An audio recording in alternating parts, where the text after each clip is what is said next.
Hello, Stephanie. Hello, Craig. What are people listening to right now? The Energy is Love podcast. Oh, you know what? I'm glad that you mentioned the Energy is Love podcast. Dorks. You know, the easiest way to find us is at energyislovepodcast.com. Oh my goodness. So incredible. Also available on every single podcasting platform you could imagine. Facebook, Instagram too. Yes, you can also listen to it on the website. You can't listen on Facebook or Instagram, but you can definitely follow us. Yeah. But I said you can listen on. You know, one of the things that you and I have talked about that we may or may not be doing, and I'm going to talk about it now. Okay. We should do some little videos on our Facebook page. You're going to do it now? Not right now at this exact moment. I'm in my massage clothes and my sweater because I'm cold. Yeah, but at some point we should probably do those. Let's do it right now. No. Do it. Anyways, thank you for listening. Thank you for tuning in and following us. And you guys are going to enjoy this episode. However, before we get to the episode, how many times can we say episode? Say episode real quick. Episode 161 is brought to you. Is sponsored. It's brought to you by InBody Yoga Academy. InBody is located in your body, Salt Lake City, Utah. I thought you were going to give the actual address. I was looking for the address. 1597 South, 1100 East. And just recently, in the last few months, InBody's done a bunch of renovations at their location, and they've expanded to offer more rooms, which gives them the opportunity to offer more classes, more trainings, everything that you could imagine when it comes to Yoda. Yoda. Yeah, definitely Yoda. They have a Yoda class. That would be cool. But no, yoga, mindfulness, all sorts of different things. They also have teacher trainings as well. So if you want to become a certified yoga teacher. I want to become one. Should I go? You should become a certified yoga teacher. Should I? Yeah. Well, if I do, I'm going to go to InBody to get it. So if you live anywhere in the Valley and you're looking for a wonderful place to try out yoga, we highly recommend checking out InBody. Go to their website. You can find their schedule there. Follow them on Facebook. See when all the classes and events that they have. They also bring in a lot of really cool people to host events and things like that. You can also find them through our website at our sponsors tab, the sponsors tab at the website. Click there and you will see a link to InBody. So go do some yoga. So today's episode, Steph, what did we talk about? Do you remember? We just barely recorded. We talked about what's important to you. And what's important to you. And hopefully you, the listener, will learn and think about what's important to you. And then you could tell us and email us and say, this is what's important to me. Yeah. So that we can all start to learn and think about and look at things that are important to one another through their eyes, right? Yes. That's a good thing. Mm-hmm. So we talk a little bit more about that. We also, one of the things we forgot to talk about is October stretching. What we're going to be doing in October, but maybe it's because I don't want to. Maybe we'll do that on next week. I'm deciding to start with throwing out that idea of doing stretches. I see a garbage bag full of clothes that could go to the... That's what it's for. I was collecting. That's DI. There you go. Or maybe shelter. Ooh, maybe the shelter. There you go. Mm-hmm. Anyways, we talk about a lot of wonderful stuff. And at the end of the episode, hear our debate on Greta Thunberg and climate change. And see if you can guess which side of the fence Stephanie and I fall on. Hashtag Steph is right. Yeah. Boom. You're very right. All the time. All the time. Hashtag Craig is smart. And stay tuned and enjoy this wonderful episode with Steph and Craig. Here we go. You're listening to the Energy is Love podcast. Energy is love. The Energy is the Love podcast. The Energy is Love podcast. Energy is love. The Energy is Love podcast. The podcast for the universe. The Energy is Love podcast. Gonna put the lotion on the skin. Excuse me. Or else sometimes I do that on the plane and I think people think that's exactly what I'm doing. Like when they're sitting behind me or something. And I usually have my headphones on watching a movie or listening to something. So I'm just sitting there on the flights making that noise. Ass. Mm-hmm. I was listening to... They would have to look because it would be so much that becomes a point where they would look and then see they the would price. have to totally look. I would look. I found a new podcast that I kind of like. I'm kind of getting into it. Yeah? Let me look and see what it is. It's really sticking in the brain there, huh? Yeah, it's super... It's very much sticking in the brain. It's called the Endless Honeymoon Podcast. Oh. Okay. Endless Honeymoon. So it's two comedians, Natasha Leggero, and Moshe Kasher. Husband and wife. Yeah. It's a cute little podcast. You should listen to it. They've got some fun stuff on there. The reason I started listening to it is because they had Bert and Leanne on. Oh, yeah? Yeah. So I listened to that episode. I'm like, oh, this is pretty good.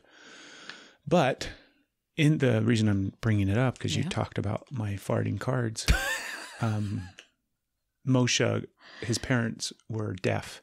So growing up, he obviously had deaf parents. And that's a little bit of information that he shared on the podcast was that like deaf people just fart all the time because they don't have any, do you know what I mean? Obviously they don't hear their farts. So for them, it's not a big deal. They just fart all the time. He's like, every deaf person I ever met just rips ass all the time. Oh, that is awesome. Yeah.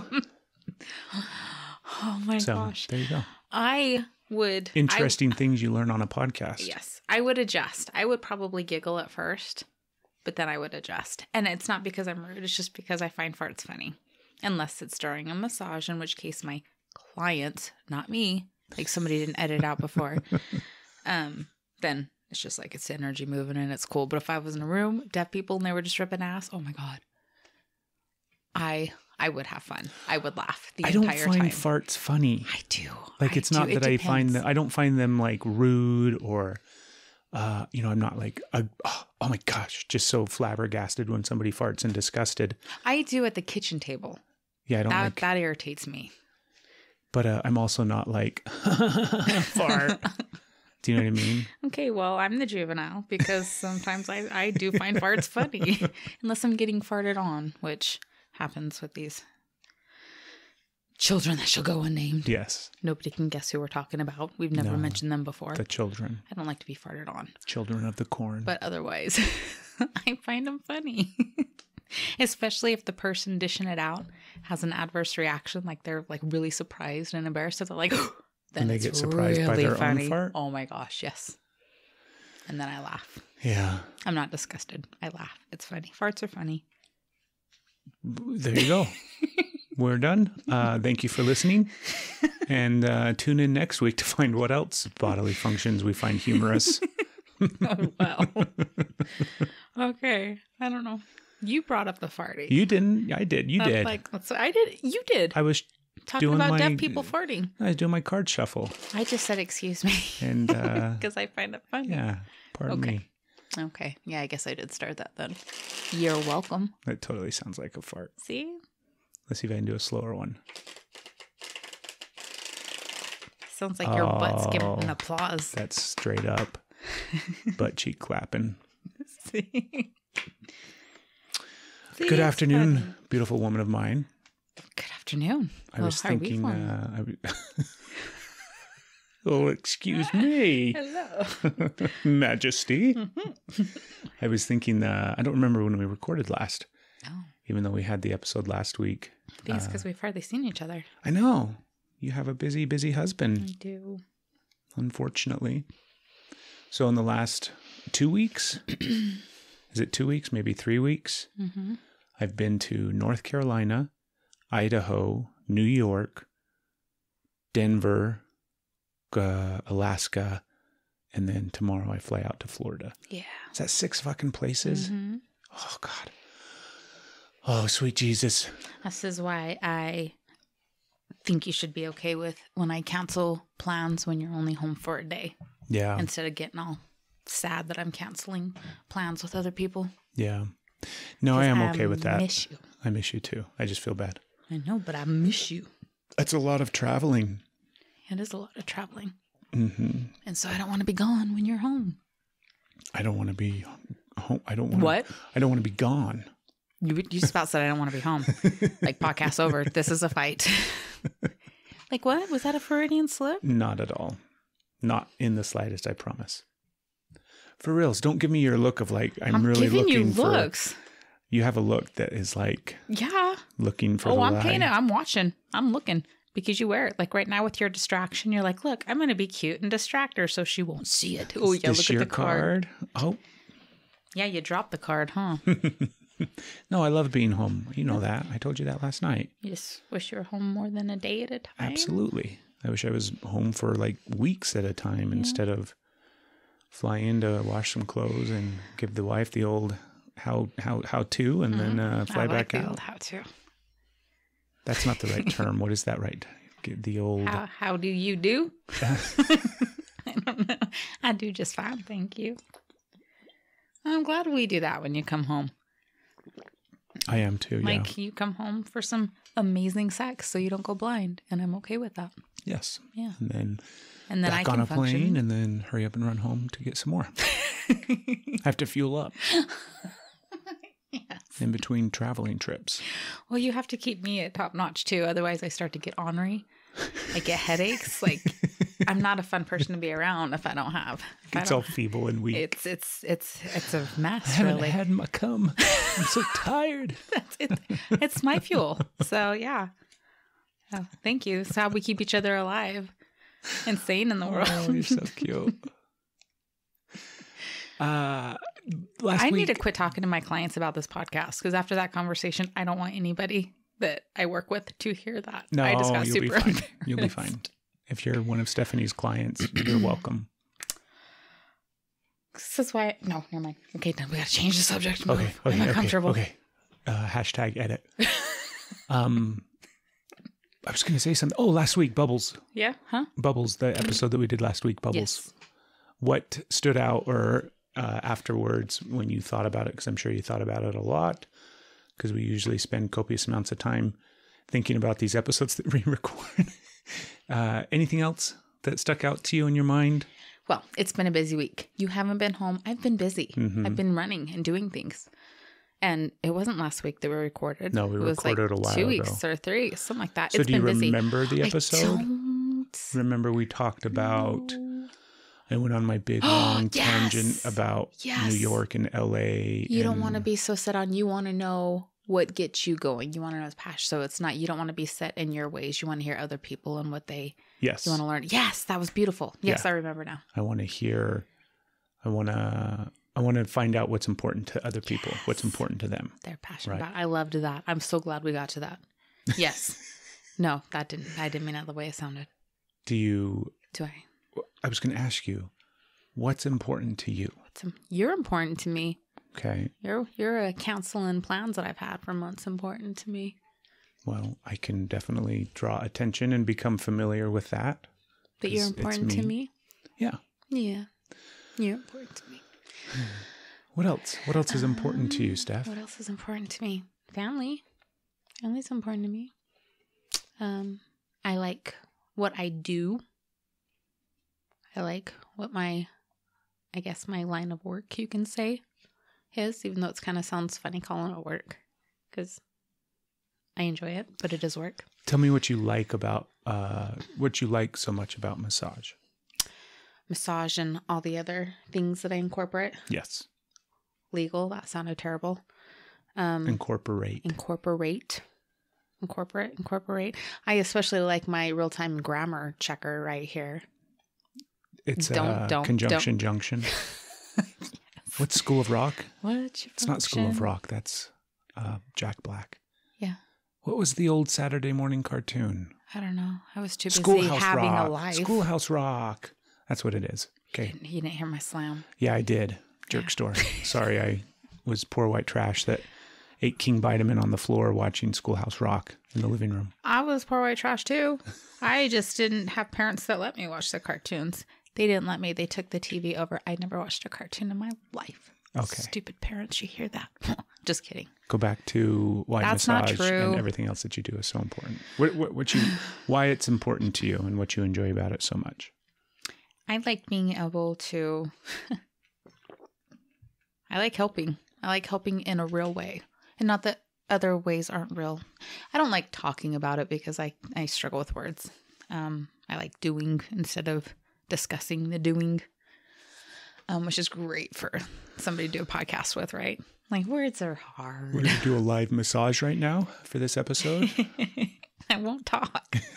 It'll just be a lot of, that's the spot. Oh, right there. Mm-hmm. massage sling blade. I like making a difference. I like working with energy. I like working with bodies. I like working with people. And I love it when you get to make a real difference and then you're helping them take time for themselves, which is so hard for anybody to do, to make themselves a priority. And even for just an hour, that's so hard.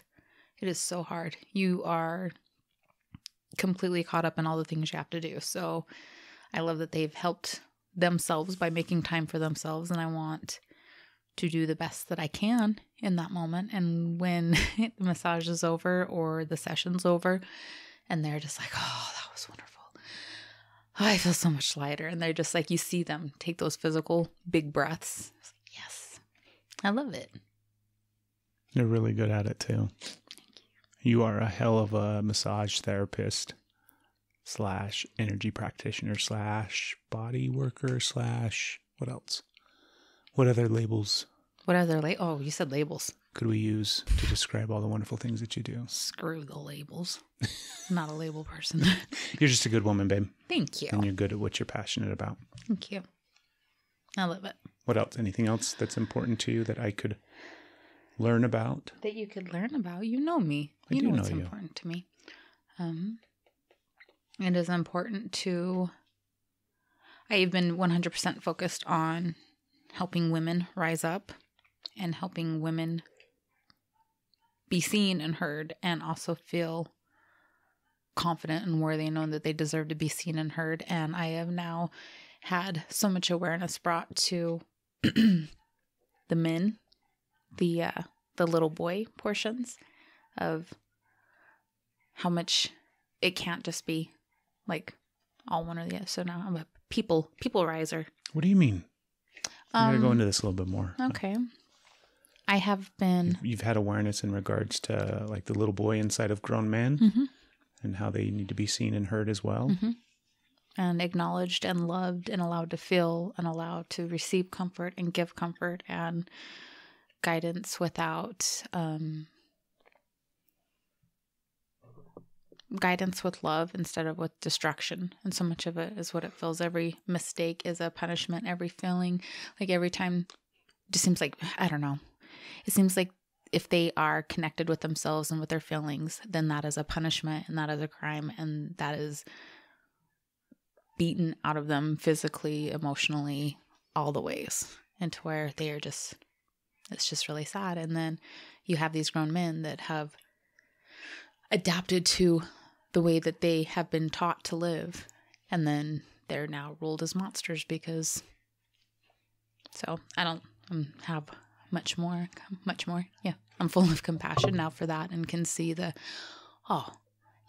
women need to be lifted up and quit and not pitted against each other and join forces and rise up. And then we need to take them in and like you are allowed to feel. You're allowed to and just love. It just needs to all work together. So that's a big shift in me. That is a huge shift in you. Yeah. Yeah. What do you think has been some of the catalysts for that? My amazing husband, who's just so amazing. It's like, quit hating men, you man hater. I wasn't a man hater. Don't I was say just, that. All right. And our little boy, I'm just like, oh my gosh. So it's just you and him and how good you are with him and how good he is with you and that love that you guys share and the way you're helping other men with that. And then I can see it from a different perspective now. I also feel safe in my life now.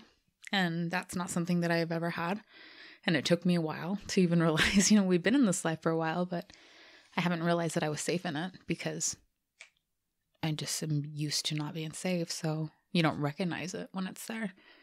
And so it allowed me to stop feeling like everything and everyone was something that I had to be afraid of. It's like, oh, people. Hello. Yeah, it's a good feeling, huh? Yeah. It's scary a little bit, but yeah, it is. Honestly, I could feel that. feels good.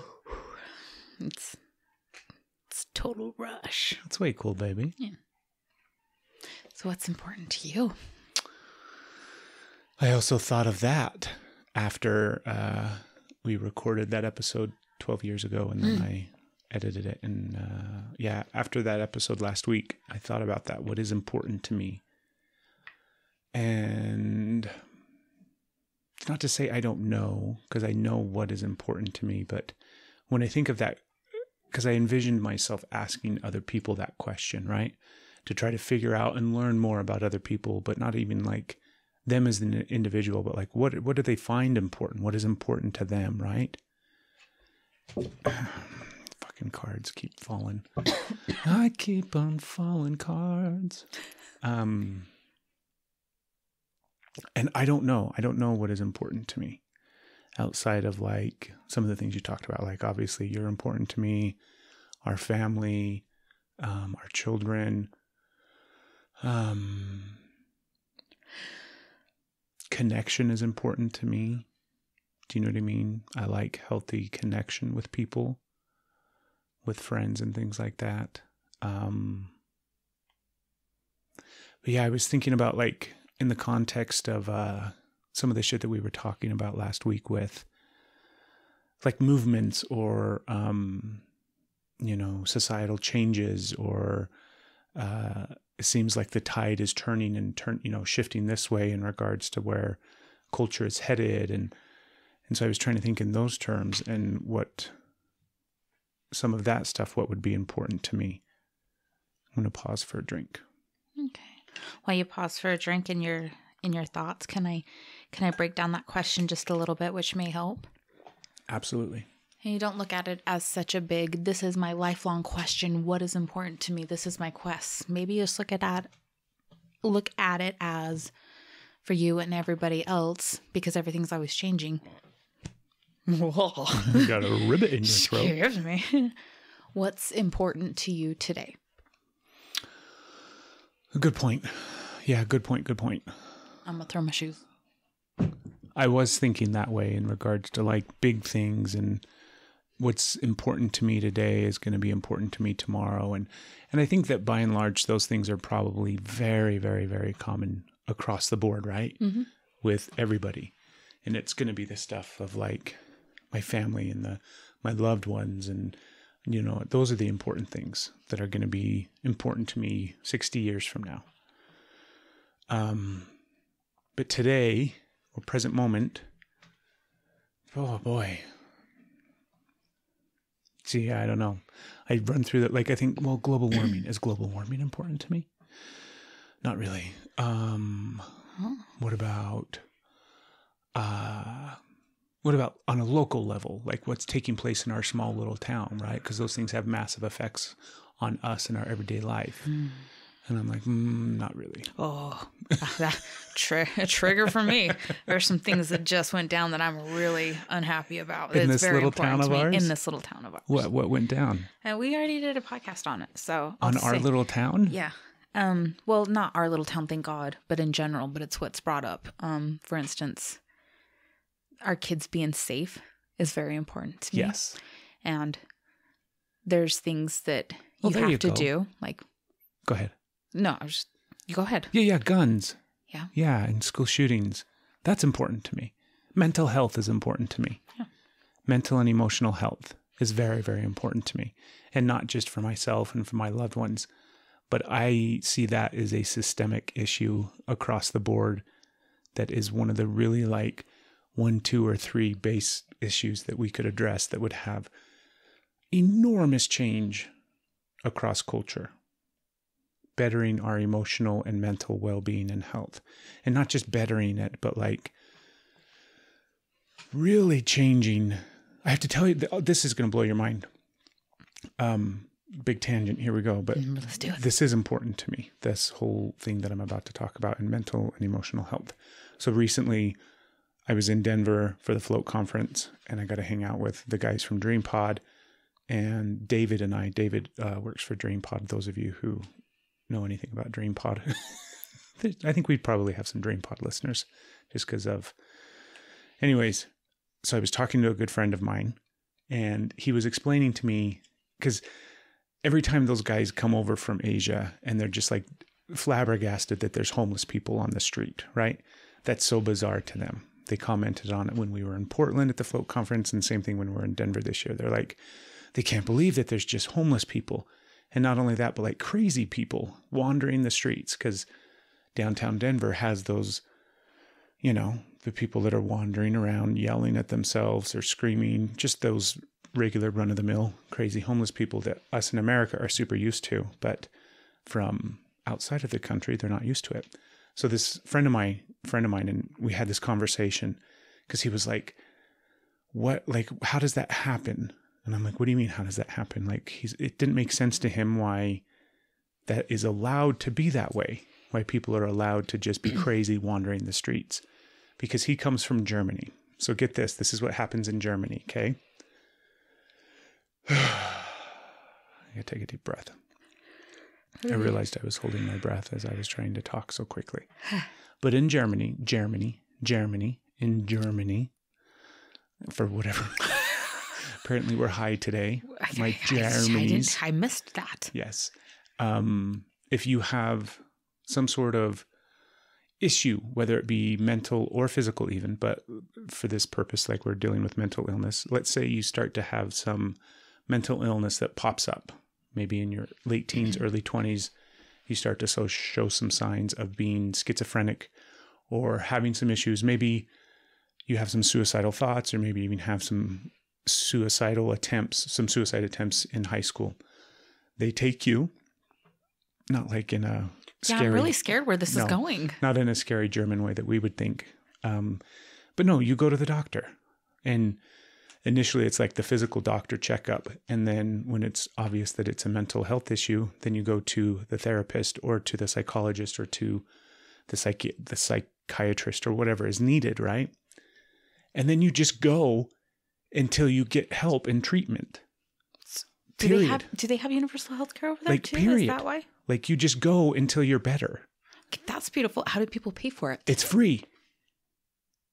So it doesn't cost you anything. Over there, they see it. It's not something to be shameful No. of. It's like, here you go with love, and then it's taken care of. Yeah. You just go. What the fuck is happening over here? They just send you there. This is like... And I asked him, I'm like, hold on a minute. Like, what do you mean you just go? He's like, you just go. And they, you just go to the doctor, you go to the therapist, you go to the psychologist, and then you just get help until you're better. And if you have to go to like a treatment facility, or if you have to go to, like for us here in Utah, we have Uni, which is one example of like a psychiatric hospital up at the University of Utah, where you can go for an extended inpatient stay, right? A lot of money. Yeah, a lot of money. Or better yet, even maybe hundreds, but thousands of dollars to go to a different treatment facility where you're going to be quote unquote inpatient, right? Thousands and thousands of dollars to go and get help and seek treatment and all this kind of stuff. That's why so few people can do it. Yeah. That's why they're all self-medicating on the street and are homeless and talking to themselves. And in Germany, then they just go to jail because they're criminals. There you right? go. Just go. You just go and get help. That's it. That seems like a fairy tale. That's like in the land of leprechauns and rainbows and everything is Germans. love.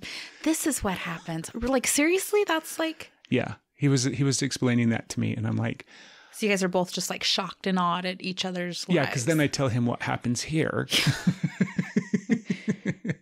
And I'm like, the reason that they're wandering the streets, yelling at the invisible people that are with them is because that's our system. And eventually they'll get picked up by the police and either go to the hospital for a temporary 72-hour hold or 48-hour hold, or they go to jail.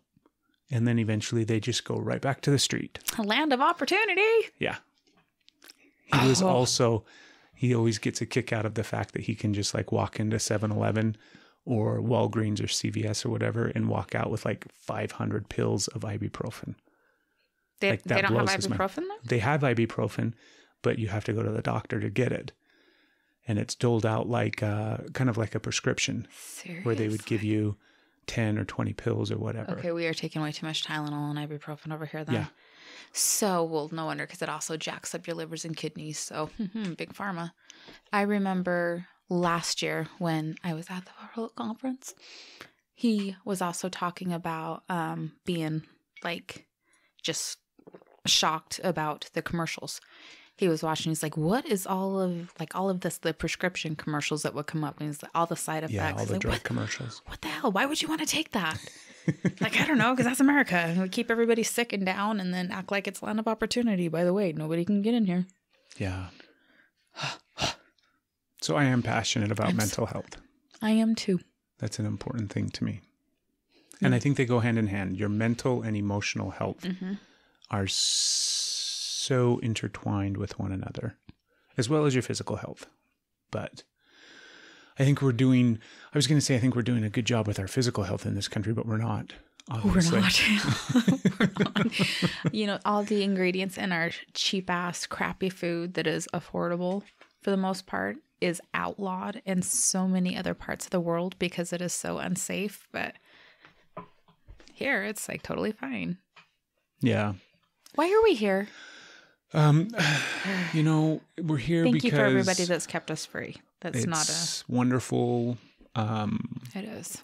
I like to be able to say all these things. Yeah, we can say these things, I suppose. Don't get me started on free speech. Yeah. I don't know. It's a good country. It is. Like the health system is shit, but it is. Yeah, every country's got its own little things, and ours are just so blatantly painful and obvious because we live here. Yeah. Yeah. Or it's not blatantly painful and obvious until somebody from another country is like, you guys are jacked up. We're doing something right with weed, even though it's taken us a long time in this country. Yes. But like, because David lives in China, and they're starting to make you piss test when you come back, or like when you cross the border. Shit, seriously? So it's not even possession like on your person. It's like if drug you have test. it in your system to go back into the country? Yeah. Damn. Crazy, huh? So that I don't like. No. But that's China. That's Yeah, not and don't Germany. they I don't just, know what they like- do in Germany. Like, It's weird. I don't know, maybe they, I don't know. And then like Damien's from Singapore, and I think they just like either they have two punishments in Singapore: caning you or death. And so, yeah. So there's benefits. I'm teasing. I don't know what their I'm punishments sitting are, over but- here like my mouth's getting dry. I'm like, oh my God, that's so scary. That's, I do not like so many things about this country. Grain, eggs, and ham. So many things. I did not like the leader. I did not like so many things, but I am so grateful for so many things. So many things. I think things need to change because our rights are slowly being taken away, but... Yeah. Are they though? Yeah, they are. What rights? Especially for women. I see my sass in me is like, yeah, what's the matter? Man over there not risking losing any of your rights to your own person. You don't see it, but women are very much being attacked and losing rights. I watched very rapidly, and it's not okay. I watched some interesting things on this last travel trip. I watched Chelsea Handler. Do you know who Chelsea is? Yes. Can I throw something? Yeah, get the cat out of here. Go. That poor cat's so old. 16 years old? 15? He is 15. 15? He's almost 16. Yeah. Anyways, I watched Chelsea has a new special on Netflix. I can't remember the name of it. It's like Hello Privilege, It's Me Chelsea or something like that. But it's some title. documentary that she did trying to figure out, or not necessarily figure out, but to take a look at white privilege and what it really means in this country and the ramifications of it. So it had some interesting stuff in it. And then I also watched Colin Quinn. Do you know who that is? Mm-mm. He used to be on Saturday Night Live. He was a Weekend Update for a long time on Saturday Night Live. Still not placing it. Yeah, you'd recognize him if you saw him. Okay. But should I look him up? No. Okay. Unless you want to. I mean, is it important? It's super important Okay. to this story. Yeah.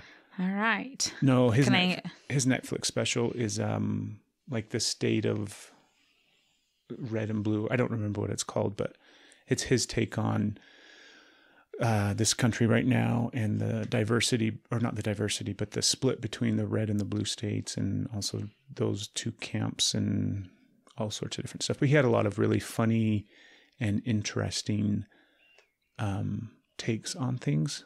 And I don't recognize him. But You don't anyways, recognize moving Colin on. Quinn? I don't. so the white privilege thing, I found I very, recognize that. yeah, I found that very fascinating. And Excuse me. Like, it was interesting and it was good. And I'm not a fan of Chelsea Handler. Okay. I've only watched a handful of her things over the years. So she's not like, I'm just not a fan of her. But this didn't change my mind either. Oh. I didn't watch this and suddenly think, oh my God, I'm so in love with Chelsea Handler now. Okay. She kind of came off as a bitch to me. But Is that's it the okay. white privilege? It is. It's definitely the white privilege. No, but the whole, because she talked to a lot of black people. She talked to, I can't remember if she talked to some like indigenous Native American people either. Anyways, one of the common things that kept coming back to it was like, yeah, this isn't our problem. This is your guys' problem. Why do you keep coming and asking us about this problem? We don't fucking care. Like, this is your problem. Like, you struggling with your white privilege, is that hard for you? Like, that's a white person problem. That's not a black person problem. Do you know what I mean? And that kind of made sense to me. I'm like, oh, that makes a lot of sense. We definitely don't need to go ask white people or ask black people, sorry. We don't need to ask people of other races whether or not this thing is hard for them, right? White privilege exists. It's a thing where white people get the opportunity to live in almost in a different world than people of color, but that's not like their problem. Does that make sense? You're looking at me like you're not understanding. No, I don't think I'm understanding all the way, but like, it kind of sounds like to me like she was going to them. I don't think I'm understanding right, because is she asking them to help it be easier for her to be in her privilege? No, not at all. She was basically going to them to have a conversation about it and to learn more about it and their take on it and what it means to them, as well as to white people. Like, she went down south to Oktoberfest in some southern state and talked to a lot of really stereotypical southern white people that, yeah, white privilege isn't a thing. What are you talking about? Huh. You know. Okay. What's your take on it? Well, I didn't see the episode. Correct. So, you did not see the Netflix special. But no. what is your take on white privilege? Does it exist? Oh, it absolutely exists. And what should we do about it? I think that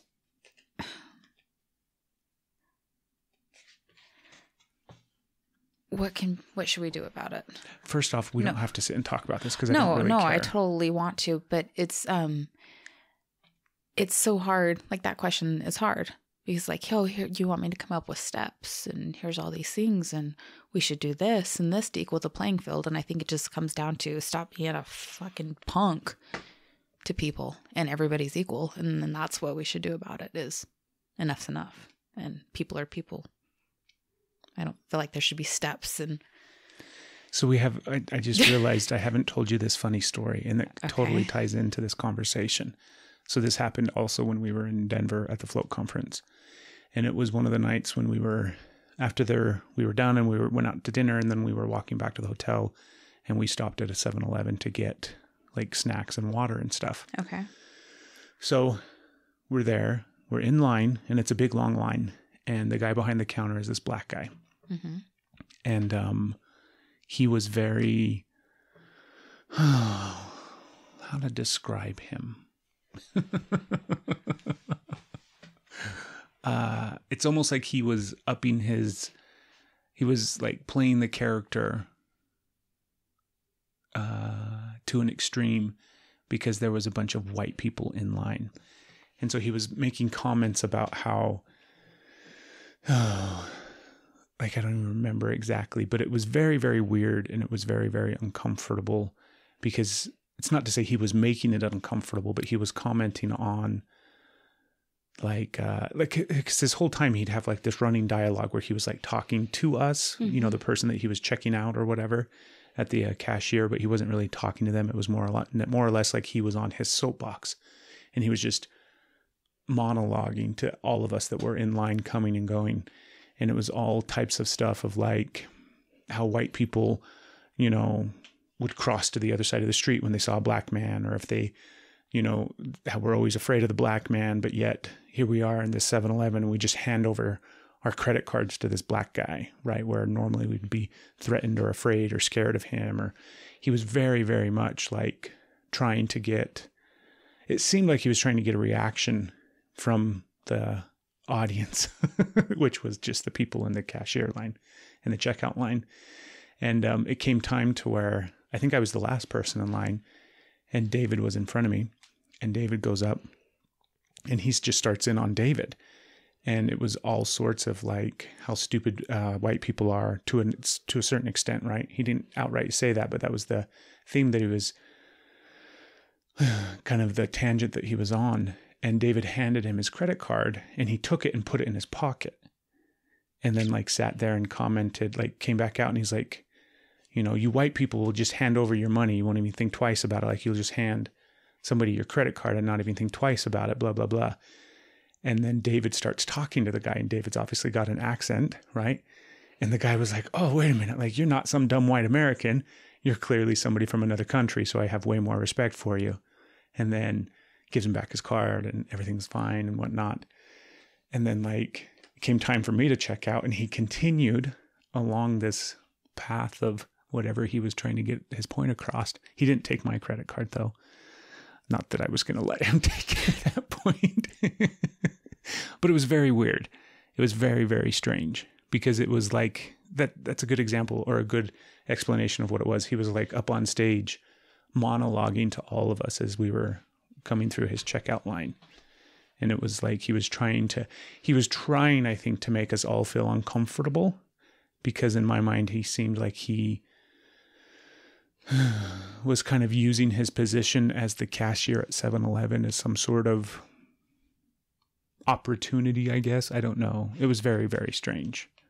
Do you think maybe he didn't feel safe? He could have. And so that was his way to try and like, oh, I'm safe. I've got control of this because I mean, you guys aren't all white, but the majority of you, a bunch of white guys coming in here late at night, and you're all, I don't know what's going to happen. Yeah, he could very well have been doing that.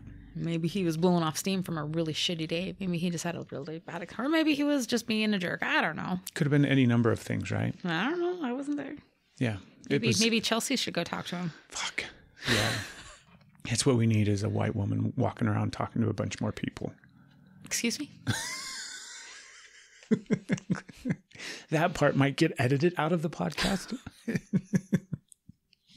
No, her documentary was very interesting, but at some point it's like, why is this rich white lady making a point to, like, at one point she talked to all these college students because she went to some open mic night on this college campus, and one of them got up and they were like, yeah, I don't mean to be rude, but like, you right now is the perfect example of what you're talking about, because the fact that you can film your documentary and have the opportunity, and do you know what I mean? And they kept like, they kept coming back to Chelsea's house, and she'd be like in her kitchen, and they'd be like, it was just very weird. I don't know. Like I said, there was good and bad things, and it was definitely thought provoking. Well, that's good, because all I can see from based on your take is you've got somebody with all the white privilege that is going around talking to people about white privilege, acting like she's not being embodying of the white privilege. I like that you said that. Somebody said that. Yeah, no, somebody definitely pointed that out to her. And I think, she fully acknowledged it multiple times. So it's not like she was pretending like she wasn't, embodying that thing, because she obviously is and was. Yeah. We all are to some extent. We all are. And like that's something that's popped in my mind of how many things that I'm aware of where you get it, but like how many other things are taking place that I don't notice. It is just that I haven't known any other way. So I don't even know that it's a privileged moment, And then I'm grateful for it. I don't want, and that's not to say like, yeah, I'm glad I have white privilege. And I think everybody should have the same opportunities. And I think it's sad that they don't.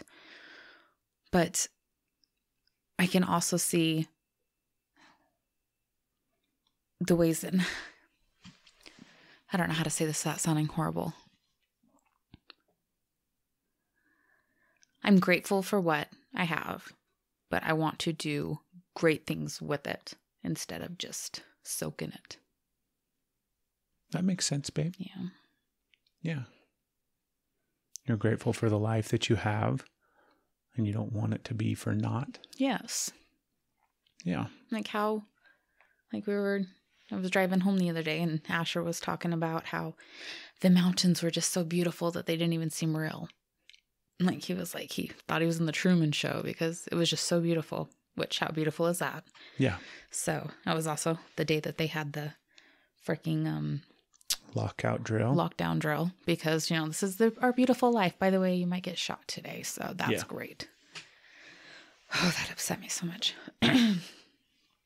However, I was just like driving, like our neighborhood that we live in, our town that we live in, we are very, very, very lucky to live here. And it is very safe and it is very beautiful. So I am very grateful for that. I'm not ashamed that this is the life that we have and this is the life that our kids grew up in. I'm very grateful for that.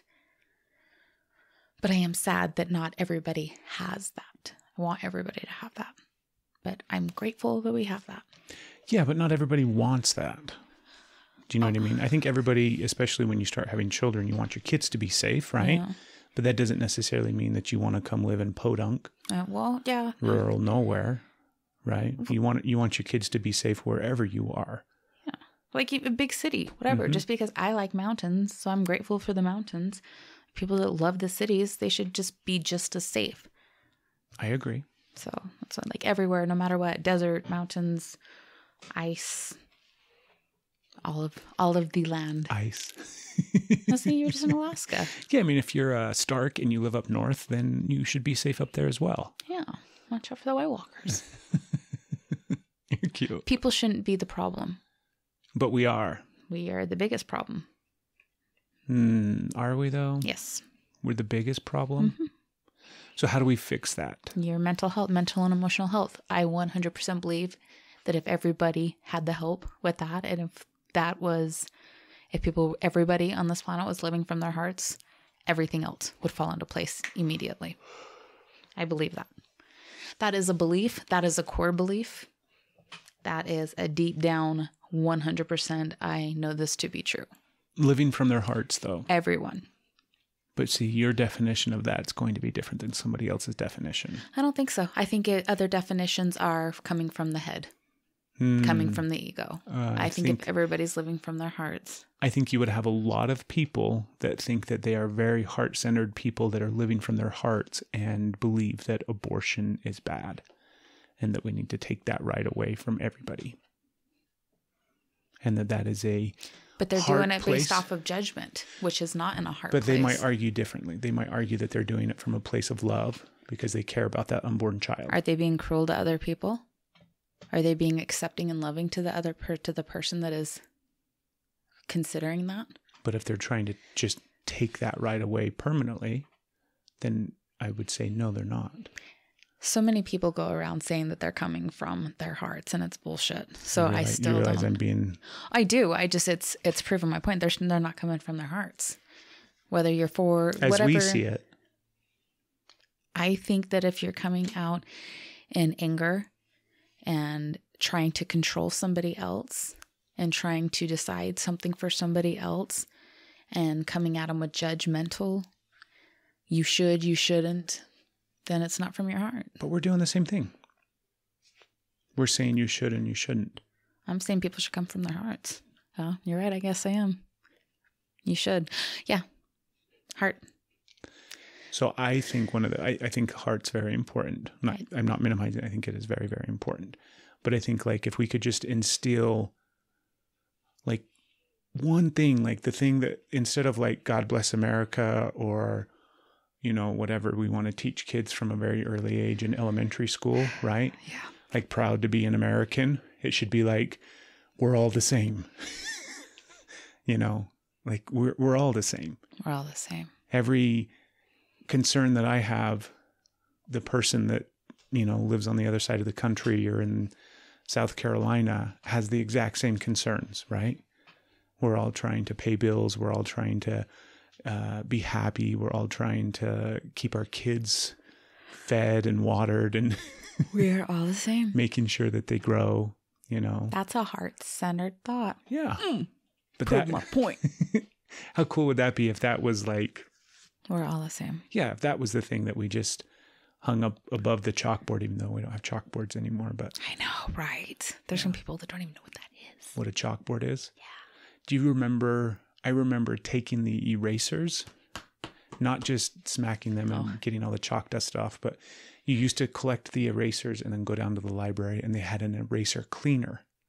You lived in a rich people. I do not remember an eraser cleaner. You just took them out back and banged them around. That's like, yes. Yeah. And if you got to do that, you were like awesome because you got out of the classroom for a minute to braid the chalk dust and come back in. Yeah, the eraser vacuum cleaner thingy What? was a machine down at the library that you turn it on, and it basically has a little slit in the middle that sucks. There's plenty of things that we could say. I'm trying really hard not to, but like, come on now. I do the same thing, but it's really hard not to touch it. Oh, so it's got a thing in the middle. You turn it on, and then you rub. Yes. You rub the Yes, you eraser do. across it, and while it sucks, Now I know why we didn't have one in our school. because all the It's too boys were risky. down there with the erasers. I'm next. Yeah, the things our children will never be party to. I didn't know that existed. I would have filled that Jeopardy question. Yeah. All right. That's right. Girls aren't allowed to know that it's slits and that it were. If girls touch it, they're naughty. If boys touch it, they're just. Girls, you can touch it too. You can go clean your erasers. I don't know what to say now. Well, do you remember the other thing that I wanted to talk about? Yes, I'm trying to figure out how we're going to segue into that. We don't have to segue. Segue. We can simply just do it. Just do it. Mm-hmm. That's what Nike said. That's not a good segue, dear. No, I want to talk about this freaking activist that's been all over social media and the news and CNN lately, touting her We're going to fight. liberal, this We're gonna global warming fight. nonsense. It's not nonsense. How do you say that? We are going to fight. Before we get started with this fight, please know that I am not an asshole. Side note, podcast listeners, I am not an asshole, and I'm sure you realize that if you tune in on a regular basis. Sometimes I have to stay to the end of the podcast to hear that, but No, so who we're talking about is this 13, 14, 15-year-old Norwegian girl. I think she's from Norway. Does that sound right? I think so. How do you pronounce her last name? I don't know. I'm going to look real quick. Greta Thunberg or something. Mm-hmm. Something. She's one of the Thunberg. great Thunbergs. What was that? Yeah, I think it's Thunberg or Thunberg. It's Thunberg. Greta Thunberg. Hi, Greta. Where is she from? Sweden. Okay. First time I saw her was on Trevor Noah. It was the first time I had heard about her. Really? Mm-hmm. I'd seen her months and months and months ago. I think she spoke at the UN or something like that. Yeah. Yeah. I had not seen that. Maybe not the UN. I don't know. But she's been around for a while. They've been trotting her out for the last few months. I've seen her a lot since Trevor's show. Yeah. But before that was the first time I saw her. Yeah. I find it very suspect. I do not. Well, explain to me why you don't. I think it's No, you first. You always make me go first. You first. Okay. So the things that I find suspect about it is it's this young girl who lives in Sweden, and now she's on the Trevor Noah show talking about global warming. Well, that's the first time I saw her, but she's been all over. She has been all over. And she did speak at the UN recently met here in the US. I think it was in New York, actually, where the UN met. She was there speaking there. And she went on this big, long, you can easily, if you haven't seen it already, her big, long tirade about how, people are assholes and they've screwed over her generation and generations to come, and you haven't made any changes, and this is where we're at, and we're screwed, right? Now, I haven't researched any of this, so I'm just talking directly from the card shuffling ass that I have. It seems to me, however much I agree with everything that she's saying, because I totally agree with global warming, I agree with the fact that we've just completely screwed ourselves and that we haven't taking care that we, I agree with all of her points that she makes and that get brought up around the conversation of global warming. I agree 100%. The part that kind of I'm uncomfortable with is that they're using this child to do it all. And she's not just doing it all, because obviously there's plenty of avenues for, activists and things like that. But they're using this child to spread this message, because I think they're trying to specifically pull at those heartstrings and to pull at, do you know what I mean? I mean, it's like throughout history, if you want your cause to be heard or recognized in a much stronger way, you're going to have it seen through the eyes of a child or have it portrayed through the eyes of a child, because that's going to strike in the hearts of people much stronger. Do you know what I mean? Think about it. If Gwyneth Paltrow or some other grown-ass woman, let's say Greta's mom, who is, I'm sure, an adult, comes over here from Sweden, she is not even remotely close going to get the same attention that this 14-year-old girl has. True. Okay, I see your point there. Right? I do. And both of them may have very valid points. That's what I'm saying, is like she has a very valid point of what she's saying. You agree with her. I agree with her. But why on earth are we using her? That's the part that I don't feel comfortable with. Okay. So imagine if somebody came and knocked on the door, because I think Greta's 14 or something like that, right? So somebody comes and knocks on the door and says, Asher, we're going to send you to New York. Maybe Greta's parents are with her. I'm assuming that they're not, but maybe they did. Maybe they came over with her, right? But in my mind, they didn't. In my mind, she's got a bunch of handlers that are handling her and shuttling her around the world and putting her up in front of the microphone. And I'm sure Greta probably at some point said something like, global warming sucks and it's bad and you guys are destroying our generation. I think she has Asperger's, and I think that's what she is like, her fixation is. Even better. No, but here, my that point we're with using that. some child with Asperger's to parade in front of everybody. Agreed. Like, I see that point of where that child should not be, like, maybe the handlers they see her as a means to an end instead of a little girl. And that shouldn't be the thing. They should see her as a little girl. However, the way I've also been looking at it as you have this child who has this this fixation, because they'll get, the fixations on things where that's their passion. And she mentioned, like on that Trevor Noah show, that I have, not everybody has these opportunities that I have. So she's admitting that she has, not admitting like confessing, but just acknowledging the fact that she has a means to get on a boat and to do the zero emissions over here. She has the money behind it. So she's got a voice and she has the means that she can let it be heard. And she has parents that are supporting her and letting it be heard and letting her make some noise. So I don't know that it's so much they're using a child as in, wow, this brain came into this person who happens to have the means and somebody's going to hear her. Yeah, I would love to think that that's the case. I would love to think that there's this beautiful 14-year-old Aspergery girl from Sweden that just has this wonderful way of articulating herself, and now we see her on national television here in America. Bullshit. Somebody is behind that. You think? Of course there is, dear. Of course there is. I don't know if of course. I think it's likely that that's the case, but it's not for sure. Like it can be this beautiful thing. It doesn't have to be. 100% for sure. You can't say it's 100% for sure. Okay, 115%. You cannot say you don't know. You assume. But do you really think that? Do I think it's possible that it's? Let's just say Greta's parents are rich. Yeah, I think they are. Maybe they're rich and they're the ones that are behind her. Maybe they're trying to push her into acting and she's a child star. Maybe they're like, baby girl's got a voice and they're people that don't stifle their kid's voice. Yeah, maybe they are. And they have the means to say, maybe they're climate here we activists go. And they're very much, do you know what I mean? And they believe in this message so much. And they're just letting her talk. Yeah. And they're letting it happen and they're letting her go be great. I would love if that was the case. I think it might be. I fucking guarantee it's not. You cannot guarantee because she's on Trevor Noah, then she's on CNN, then she's on MSNBC. Then once she's like, you get that momentum, it keeps going. Shit doesn't work that way, It dear. does. It doesn't. It does. You know how it does? Because she's not from America. She got the mental health. No, I think it's Even more the beautiful. reason why it's bullshit. I don't think it's bullshit. I don't think it is. Yeah. There's somebody behind that. I think so, but I don't think it's as like There's some detrimental that you think it is. Climate activist party, some right wing, left wing. I don't even know which. I hope for her sake that I am right and you are wrong. Yeah. Because if you are right, then it's cruel. Yeah, I think it is very cruel. But even if she wants to participate in it. But if I'm right, then it's beautiful. Yeah. So let's make me right. Okay.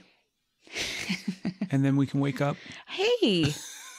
It's not accurate. Just because I see things with a positive tone doesn't mean that I'm wrong. I don't think you're wrong. That's exactly what you're saying. You just said it's not accurate.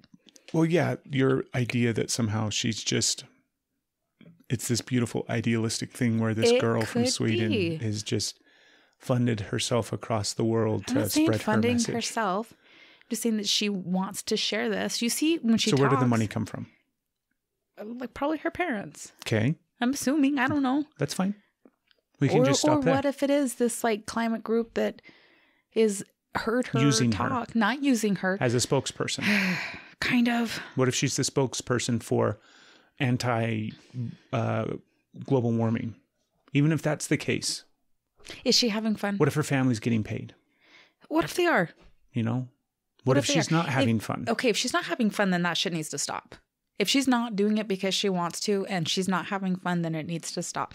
But if she is loving what she's doing and if she believes that and she is just going with her passion and oh my gosh, how many of our opinionated children, kids are always opinionated. They have all these bright things to say and they get hushed so much.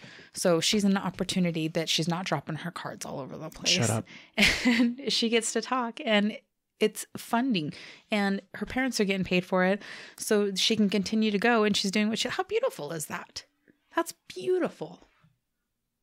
And I would just like some transparency is all. And it gets people's attention because she's a kid. So maybe these adults that are, I mean, I tell you what, it makes me want to take a vote. That's the part that I have a problem with is I wish it was more transparent. Well, because it's the same shady tactics that the other side will do. Maybe. Not maybe. Maybe. It's That's manipulation. An interesting point of view. Yeah. What pretty sure it's factual. You just said you haven't even researched it. I tried Googling it. I tried Googling who was behind Greta Thunberg, and I couldn't come up with anything. Maybe it's the climate. Maybe Mother Earth.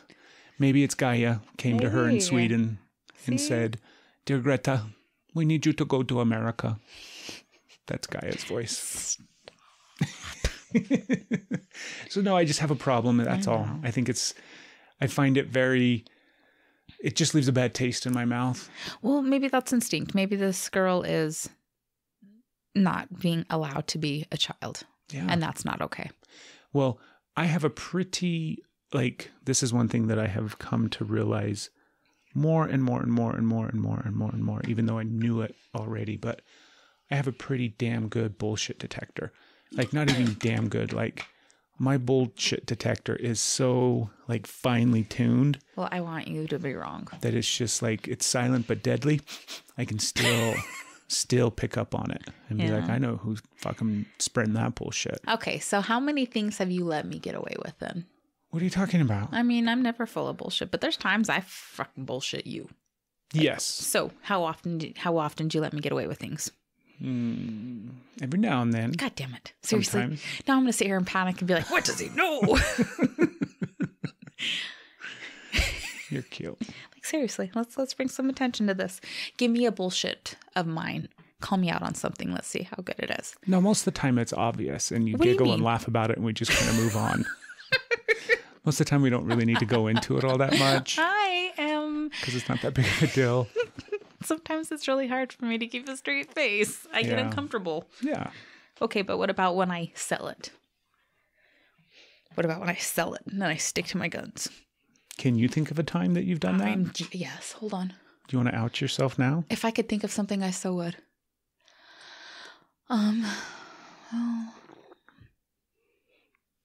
I've bullshitted around for other people to not out them, but that doesn't count. Yeah, I can't think of anything off the top of my head. But something that was for me. I hate it because you give me that goddamn look. You just look and I'm like, "Ah!" And then I get all and I can't talk. And then I'm just like, tell you to shut up and run away. And then you turn away. What's wrong? Nothing. I hate that look you give me. It's so bad. It's so hard to like. See, I got a pretty good bullshit meter. But there's got to be, I know that there's been times, I remember having this one thing one time, and I don't remember what it was, but I was like, get away now. It's like I pulled it off, but I don't remember what it was. I just remember feeling the relief and like, woo!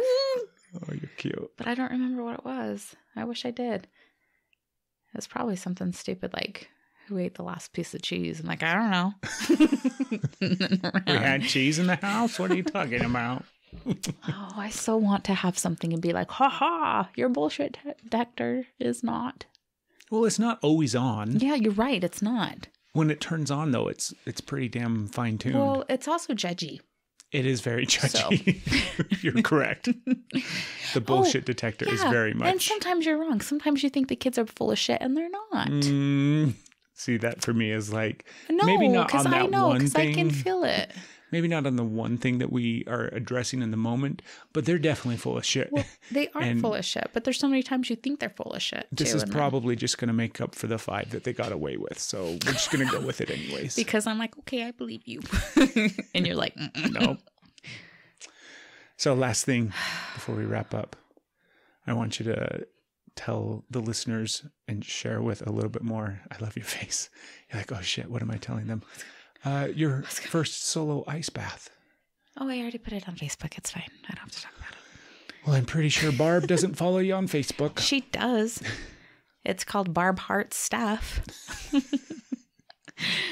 I follow her back. Oh, wait, that's not Facebook, huh? That's like Instagram. Yeah. You can follow somebody and not be followed back. Okay, my first solo ice bath was fantastic. And it had been a while since I'd been in one. I've been practicing. I realized it was for off and on, not solid, but off and on for about 7 months now. And this summer we were like doing it a lot and it was awesome.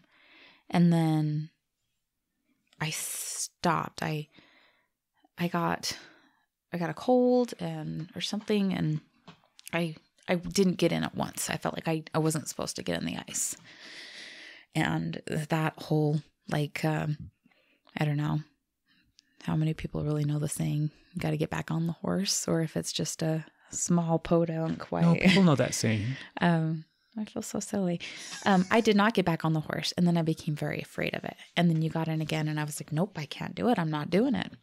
And then it was time to do it again. And I'm like, nope, I can't do it anymore. I'm afraid. And it was like back to the very beginning when my first time. And it took me like, I don't even know how long I was with Shelly that time before like she had to convince me I wasn't going to die. And then it was awesome. But it was that level again. And you had to like sit with me so much. You were like encouraging me and right there with me and talking me through it because I had all that fear. And then it was great. And then time to do it again. And it was a little easier, but you were still with me because it was still like, whew. And you said I could do it by myself. And I was like, because I'm kind of, God, I sound like I'm so afraid to do it by myself, but I was. I also believe that until you've been practicing for a while, you should not do it by yourself. Yeah, it's not, don't be silly on yourself. It's something that, it's not recommended to do by yourself in case something happens. And you have somebody there to like get your ass out. Yeah. Because it's freezing water. Anyways, you left and I had a massage and my shoulder was causing me a lot of pain. And so I wanted to get in for the inflammation reduction benefit, but I was super scared. All the reasons of all the things that can go wrong, why you don't want to do it by yourself until you've done it enough.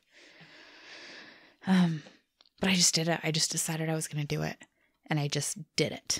And I got in quickly. It was 37 degrees outside because I checked. Woo, woo.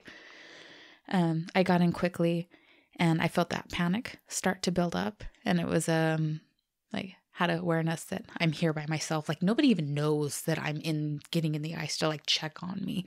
I didn't say anything to anybody because I didn't want to if I wasn't strong enough to do it by myself, I didn't want to have to admit that Yeah. to anyone that, oh, nope, I failed. So it was just me. So if I failed, then it was just me. And if I succeeded, then it was just me.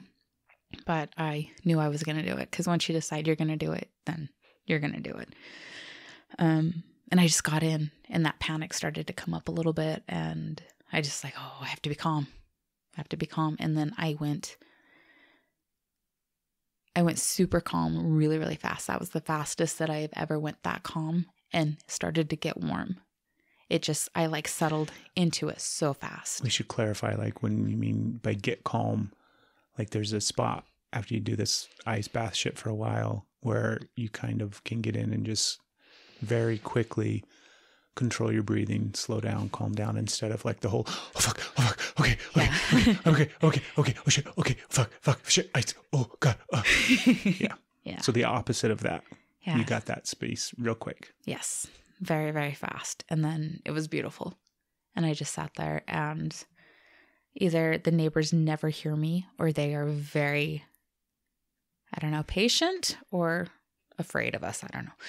But I just had this big, long conversation with myself, and how proud I was of myself. And I'm like, I'm doing it, and look how strong. And I just sat there, and I was by myself, and I was looking up at the blue sky, and it was just so beautiful, and it was so calm. And I could have stayed longer, but I also had the, nobody's here with you. Don't push it to a point that's not safe. Like, get out. And then I got out and went to my normal spot to warm up, and realized the sun wasn't up high enough yet. It was still really, really early, and there was no sun shining on that part. So then I had to like go skipping across the yard and try not to step in any landmines to go chase the sun. And then, whoo, there's my warm up. So it was funny. But it was wonderful. I felt so, so good. And then I felt super powerful throughout that whole day. I'm like, oh, I didn't, because I've always had somebody there. And I didn't realize that, well, only you can make yourself get in the ice. Only you can sit in the ice. Only you can stay in it and benefit from it and get out. Nobody can do that for you. Only you can prevent forest fires. Thank you for hearing that. But you still are drawing energy from other people. And then I didn't realize how strong you are to do it there with other people, but you are pulling energy. And then when it's just you, it is 100% just you. And that is a whole new level of strength that you feel that comes up inside you. And it was super cool. It was super cool. And then because I'm a dork, I called you immediately after. I'm like, guess what I did? It's very, very cool, babe. And then you did it today too. So it was 37 degrees outside when you did it, and the water was like in the low 40s. It's like 42, I think. Yeah. So you're a badass. You're a badass. That's some really good ice It was work. good. Yeah, I'm proud of you. Thank you. I didn't do anything other than get in the ice bath. Okay, I just said what the solo experience was for me. Don't make it sound so little. Don't take away my accomplishment. You did I'm the not same taking thing. away your accomplishment. I think that yours is incredible and amazing. I'm very proud of you. It was the first time you did it solo too. Well, yeah, but you were home. You know, like. But I wasn't out there with you. No, yeah. Are you discrediting? I'm not discrediting myself at all. It sounds like you are. Not at all. My bullshit detector's going off. Don't, Craig, full of shit. Don't discredit yourself. I think you need to get that checked out. I don't think that bullshit meter's working very well. No, I just wanted you to share your story because I think yours is way prettier than mine. Oh, yeah. Clearly, you're not discrediting yourself at all. I hurried up and ran my... out there and, yeah, just forced myself to get in and sat in there for 5 minutes and got out and enjoyed the warm-up and took Asher to Twila. You also mentioned that you got that calmness, that stillness pretty quick, too. Yeah. Yeah, I did. I went to that sweet, happy place. That's nice. I'm just loving it so much more. Yeah. Do you know what I mean? I'm really glad that we're doing it and continuing to do it. And I'm glad now that we can just leave that bucket of ice outside. It's not a bucket. It's a pretty big tub of ice or tub of water outside. Tub of water. And it gets cold enough at night and we don't have to worry about buying ice. And it's going to be a good winter. Yeah, it's going to save us some money. We spent some money on some ice this summer. But yeah, I love you. We should go do it again. We can do it again. Yeah, we're gonna have to get ice though. It's too warm now. Whatever. I guarantee the water is still sub 50. It's You think? Oh, It's yeah. under 50, you It's think? totally still in the 40s. I don't know. Yeah. Yeah. I don't know. Find out. We'll find out. Okay. We'll find out next week. Okay, 44 is my limit. If it's over 44, we got to get ice. 'Cause I'm a 44 rock is your star. limit. Yeah. 44 is cold. Yes, that's as warm as I'll allow it to go. I love you. I love you. We should do this and this to equal the playing field. And I think it just comes down to stop being a fucking punk to people and everybody's equal. I'm also not like fart. Women are very much being attacked and losing rights. Mental and emotional health is very, very important to me. And not just for myself and for my loved ones, but I see that as a systemic issue across the board that is one of the really like 1, 2, or 3 base issues that we could address that would have enormous change across culture.